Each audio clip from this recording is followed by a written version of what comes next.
hoje o presidente Lula está com um olho lá, outro cá, né? Porque tem essa questão aí no Congresso para ser debatida, que é muito importante para as contas do governo no ano que vem. E tem a questão também territorial aqui da América do Sul, que a gente nunca achou que fosse falar sobre isso, né? Uma região que há tanto tempo, né, não tem esse tipo de situação, de coisa acontecendo. Eu ia falar conflito, mas não tem conflito ainda. Nem teremos. Deus Só quiser. O cheiro, né? Só o cheirinho. Essequibo. De cheirinho eu entendo. Bárbara Fava está com a gente, nossa colega, editora de internacional do Band News TV. Ela tem informações, Joel, sobre esse encontro entre o presidente da Venezuela e o presidente da Guiana, um encontro que foi proposto e intermediado pelo Brasil para discutir como é que vai ficar a situação de Essequibo. Bárbara, bem-vinda, boa tarde para você. Ô, Bárbara, a reunião vai ser no Caribe, né? Pelo menos em um cenário legal. Vamos torcer para eles se estimularem com aquele cenário para criar alguma ideia brilhante, fantástica, diferente de guerra, né? Há alguma possibilidade, ou pelo menos uma ideia, do que pode sair dessa reunião, minha amiga? Boa tarde. Oi, Joel. Boa tarde para você, para a Ana. Oi. Pois é, né? Pelo menos o cenário um pouco motivacional nesse momento que toda a comunidade internacional está um pouco tensa justamente com essas conversas e do que pode sair dessa conversa, né? No momento, né, neste momento, a gente tem aí os presidentes da Venezuela e da Guiana reunidos neste momento numa sala reservada no aeroporto de São Vicente e Granadinas, na capital Kingstown. Essa é a primeira vez, né, na verdade, que a gente vê justamente um diálogo direto, né, acontecendo aí entre os dois países nessa disputa pelo território de Essequibo. Essa região, ela faz parte da Guiana, mas é reivindicada pela Venezuela, que a gente lembra, né, que no início desse mês de dezembro, aprovou aí um referendo que aprovava justamente a anexação da área. Um referendo que, na verdade, tinha aí, né, tem um caráter consultivo, não prático, mas que desde dessa aprovação, né, que a gente teve aí, segundo o governo venezuelano, participação de quase 96% da população aprovando justamente essa medida por lá, a gente viu justamente movimentos, né, por parte do governo venezuelano de já partindo do pressuposto que isso aconteceria. E desde então também movimentos da Guiana, né, acirrando aí os ânimos. Essa reunião que está acontecendo neste momento lá no Caribe está sendo mediada pelo Brasil, que enviou, né, o assessor da presidência para assuntos internacionais, o Celso Amorim, ao Caribe, e ele vai estar aí ao lado do premier de São Vicente e Granadinas, e os dois vão atuar, na verdade, só como observadores. Então, eles não vão poder, de fato, ter nenhuma interferência nas decisões.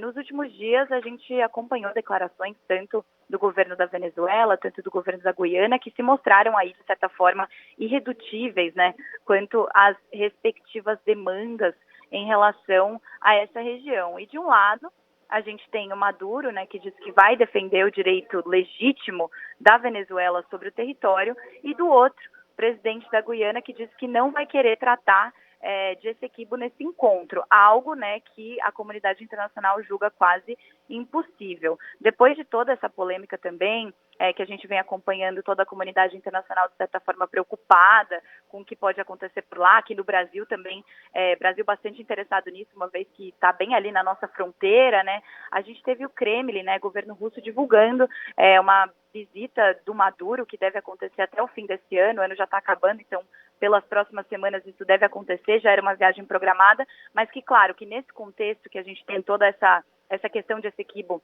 ganhando, né, palco nessas discussões internacionais, existe uma leitura aí de muitos especialistas que o Maduro deve recorrer sim ao Putin diante dessa tensão. E também tem Estados Unidos, né? A gente não pode deixar de falar dos Estados Unidos, que tem uma parceria militar com a Guiana, e que, desde também que a gente vem acompanhando essa tensão crescente por lá, também se posicionou a favor da Guiana, né, até fez aí umas operações de rotina militares ali no território, inclusive considerando montar uma base militar por lá, e a gente teve a Venezuela um pouco incomodada com esse movimento do governo americano, classificando inclusive essa atitude dos Estados Unidos como uma infeliz provocação. Então, essa reunião está acontecendo neste momento, as portas fechadas, chegaram ali algumas imagens do momento, né, em que os ministros líderes se reuniram justamente nessa sala lá no aeroporto de São Vicente e Granadinas, e a gente, claro, vai seguir acompanhando tudo para saber o que pode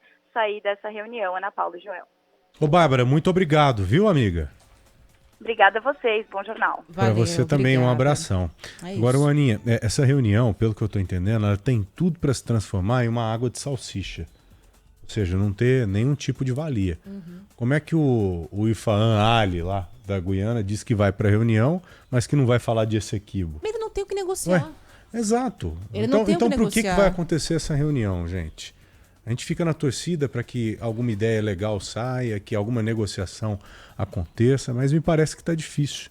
E recentemente eu estava dando uma olhada em alguns números e esses números me fizeram ter mais certeza ainda que o Maduro está utilizando esse caso, esse assunto, esse Essequibo, muito mais politicamente do que qualquer outra coisa. Sabe por quê?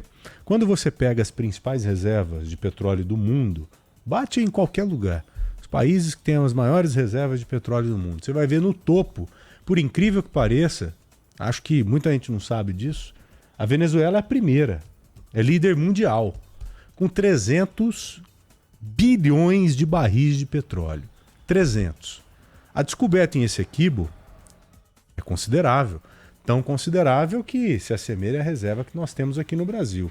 São 11 bilhões de barris de petróleo. Agora, para quem tem 300, ter mais 11 bi não é muita coisa. Concorda? Se você utilizar bem os 300 que você tem ali, você mal vai precisar desses 11 que foram descobertos. Então, pode ter um pouco de ganância, mas eu acho que muito mais politicamente esse momento está sendo utilizado do que qualquer outra coisa. É claro, nós sabemos, se você levantar o histórico todo de discussão dessa área aí, conhecida como Essequibo hoje, você vai chegar à conclusão que a Venezuela tem sim um fundo de razão. A Venezuela, essa área era dela, essa área foi tomada dela. Só que para você hoje, depois de passado tanto tempo, pensar em mandar tanque, avião, bombardear uma área como essa, é algo totalmente irracional, totalmente descabido. Você tem que continuar discutindo no campo das ideias, mas tendo ciência de que se você tomar uma área como essa, você sendo a Venezuela, sua situação não vai estar resolvida não. Porque eu acho, na minha modesta forma de pensar, que o Maduro deveria voltar às forças que ele tem, muito mais para explorar melhor esses 300 bilhões de barris de petróleo que ele tem lá debaixo da terra dele, do que ficar com um zoião em 11 que tem do outro lado ali. Sendo que, se ele ataca a Guiana, primeiro pode ter um contra-ataque com a participação dos Estados Unidos e o caramba. E segundo que os embargos que são colocados muito pelos Estados Unidos podem se intensificar. Podem inviabilizar muito mais a situação inviável que ele já tem hoje. Ao passo que, se ele tiver habilidade e seguir discutindo, ele pode ter algumas concessões ou retiradas de alguns embargos que hoje ele sofre, a ponto dele poder explorar muito melhor essa reserva gigante que ele tem, que é a maior do mundo. Mas, Joel, na boa, sincero, honestamente, talvez esse nem seja o objetivo. Não, é isso que eu tô falando. Não é. Não é. É político, claro. Não, o objetivo não é nem chegar a explorar, não é fazer nada. É só ter ali um contexto para inflamar a população e trazê-la para o lado dele. No ano eleitoral, no ano que vem. De uma forma inacreditável, vai ter eleição, né? E ao que tudo indica... Ao que tudo indica, não. Uma eleição teoricamente correta. Vamos ver. Teoricamente real mesmo, crível, né? É até difícil se acreditar nisso. Vamos ver.